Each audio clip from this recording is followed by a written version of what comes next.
ማቴዎስ ወንጌል ምዕራፍ 5 ሕዝቡንም አይቶ ወደ ተራራ ወጣ። በተቀመጠም ጊዜ ደቀ መዛሙርቱ ወደ እርሱ ቀረቡ። አፉንም ከፍቶ አስተማራቸው፣ እንዲህም አለ። በመንፈስ ድሆች የሆኑ ብፁዓን ናቸው፣ መንግሥተ ሰማያት የእነርሱ ናትና። የሚያዝኑ ብፁዓን ናቸው፣ መጽናናትን ያገኛሉና። የዋሆች ብፁዓን ናቸው፣ ምድርን ይወርሳሉና። ጽድቅን የሚራቡና የሚጠሙ ብፁዓን ናቸው፣ ይጠግባሉና። የሚምሩ ብፁዓን ናቸው፣ ይማራሉና። ልበ ንጹሖች ብፁዓን ናቸው፣ እግዚአብሔርን ያዩታልና። የሚያስታርቁ ብፁዓን ናቸው፣ የእግዚአብሔር ልጆች ይባላሉና። ስለ ጽድቅ የሚሰደዱ ብፁዓን ናቸው፣ መንግሥተ ሰማያት የእነርሱ ናትና።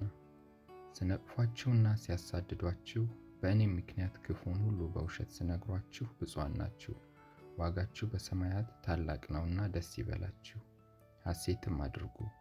ከእናንተ በፊት የነበሩትን ነቢያት እንዲሁ አሳደዋቸዋልና። እናንተ የምድር ጨው ናችሁ። ጨው አልጫ ቢሆን በምን ይጣፍጣል? ወደ ውጪ ተጥሎ በሰው ከመረገጥ በቀር ወደፊት ለምንም አይጠቅምም። እናንተ የዓለም ብርሃን ናችሁ። በተራራ ላይ ያለች ከተማ ልትሰወር አይቻላትም። መብራትንም አብርተው ከእንቅብ በታች አይደለም እንጂ በመቅረዙ ላይ ያኖሩታል፣ በቤትም ላሉት ሁሉም ያበራል። መልካሙን ሥራችሁን አይተው በሰማያት ያለውን አባታችሁን እንዲያከብሩ ብርሃናችሁ እንዲሁ በሰው ፊት ይብራ። እኔ ሕግንና ነቢያትን ለመሻር የመጣሁ አይምሰላችሁ፣ ልፈጽም እንጂ ለመሻር አልመጣሁም። በእውነት እላችኋለሁ፣ ሰማይና ምድር እስኪያልፍ ድረስ ከሕግ አንዲት የውጣ ወይም አንዲት ነጥብ ከቶ አታልፍም፣ ሁሉ እስኪፈጸም ድረስ። እንግዲህ ከእነዚህ ከሁሉ ካነሱት ትእዛዛት አንዲቱን የሚሽር ለሰውም እንዲሁ የሚያስተምር ማንም ሰው በመንግሥተ ሰማያት ከሁሉ ታናሽ ይባላል። የሚያደርግ ግን የሚያስተምርም ማንም ቢሆን እርሱ በመንግሥተ ሰማያት ታላቅ ይባላል።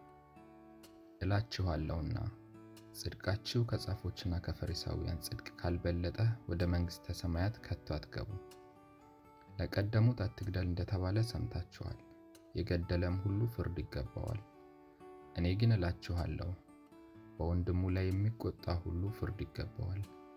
ወንድሙን ጨርቃም የሚለው ሁሉ የሸንጎ ፍርድ ይገባዋል። ደንቆሮ የሚለውም ሁሉ የገሃነም እሳት ፍርድ ይገባዋል። እንግዲህ መባህን በመሠዊያው ላይ ብታቀርብ፣ በዚያም ወንድምህ አንዳች በአንተ ላይ እንዳለው ብታስብ፣ በዚያ በመሠዊያው ፊት መባህን ትተህ ሂድ። አስቀድመህም ከወንድምህ ጋር ታረቅ፣ በኋላም መጥተህ መባህን አቅርብ። አብረኸው በመንገድ ሳለ ከባለጋራህ ጋር ፈጥነህ ተስማማ። ባለጋራ ለዳኛ እንዳይሰጥህ፣ ዳኛም ለሎሌው፣ ወደ ወህኒም ትጣላለህ። እውነት እልሃለሁ፣ የመጨረሻዋን ሳንቲም እስክትከፍል ድረስ ከቶ ከዚያ አትወጣም። አታመንዝር እንደተባለ ሰምታችኋል። እኔ ግን እላችኋለሁ፣ ወደ ሴት ያየ ሁሉ የተመኛትም ያን ጊዜ በልቡ ከእርሷ ጋር አመንዝሯል። ቀኝ ዓይንህ ብታሰናክልህ አውጥተህ ከአንተ ጣላት። ሙሉ ሰውነትህ በገሃነም ከሚጣል ይልቅ ከአካላትህ አንድ ብጠፋ ይሻላልና።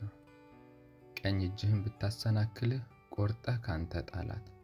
ሙሉ ሰውነትህ በገሃነም ከሚጣል ይልቅ ከአካላትህ አንድ ብጠፋ ይሻላልና። ሚስቱን የሚፈታት ሁሉ የፍችዋን ጽሕፈት ይስጣት ተባለ። እኔ ግን እላችኋለሁ፣ ያለ ዝሙት ምክንያት ሚስቱን የሚፈታ ሁሉ አመንዝራ ያደርጋታል፣ የተፈታችውንም የሚያገባ ሁሉ ያመነዝራል። ደግሞ ለቀደሙት በውሸት አትማል፣ ነገር ግን መሐላዎችህን ለጌታ ስጥ እንደተባለ ሰምታችኋል። እኔ ግን እላችኋለሁ፣ ከቶ አትማሉ። በሰማይ አይሆንም፣ የእግዚአብሔር ዙፋን ነውና፣ በምድርም አይሆንም፣ የእግሩ መረገጫ ናትና፣ በኢየሩሳሌምም አይሆንም፣ የታላቁ ንጉሥ ከተማ ናትና። በራስህም አትማል፣ አንዲቱን ጠጉር ነጭ ወይም ጥቁር ልታደርግ አትችልምና። ነገር ግን ቃላችሁ አዎን አዎን ወይም አይደለም አይደለም ይሁን፣ ከዚህ የወጣ ከክፉው ነው። ዓይን ስለ ዓይን ጥርስም ስለ ጥርስ እንደተባለ ሰምታችኋል። እኔ ግን እላችኋለሁ፣ ክፉውን አትቃወሙ። ዳሩ ግን ቀኝ ጉንጭህን በጥፊ ለሚመታ ሁሉ ሁለተኛውን ደግሞ አዙርለት። እንዲከስህም እጀ ጠባብህን እንዲወስድ ለሚወድ መጎናጸፊያህን ደግሞ ተውለት። ማንም ሰው 1 ምዕራፍ ትሄድ ዘንድ ቢያስገድድህ 2ኛውን ከእርሱ ጋር ሂድ። ለሚለምንህ ስጥ፣ ካንተም ይበደር ዘንድ ከሚወደው ፈቀቅ አትበል። ባልንጀራህን ውደድ፣ ጠላትህንም ጥላ እንደተባለ ሰምታችኋል። እኔ ግን እላችኋለሁ በሰማያት ላለ አባታችሁ ልጆች ትሆኑ ዘንድ ጠላቶቻችሁን ውደዱ፣ የሚረግሟችሁን መርቁ፣ ለሚጠሏችሁም መልካም አድርጉ፣ ስለሚያሳድዷችሁም ጸልዩ። እርሱ በክፉዎችና በበጎዎች ላይ ፀሐይን ያወጣልና በጻድቃንና በኃጢአተኞችም ላይ ዝናብን ያዘንባልና። የሚወዷችሁን ብትወዱ ምን ዋጋ አላችሁ? ቀራጮችስ ያንኑ ያደርጉ የለምን? ወንድሞቻችሁን ብቻ እጅ ብትነሱ ምን ብልጫ ታደርጋላችሁ? አሕዛብስ ያንኑ ያደርጉ የለምን? እንግዲህ የሰማዩ አባታችሁ ፍጹም እንደሆነ እናንተ ፍጹማን ሁኑ።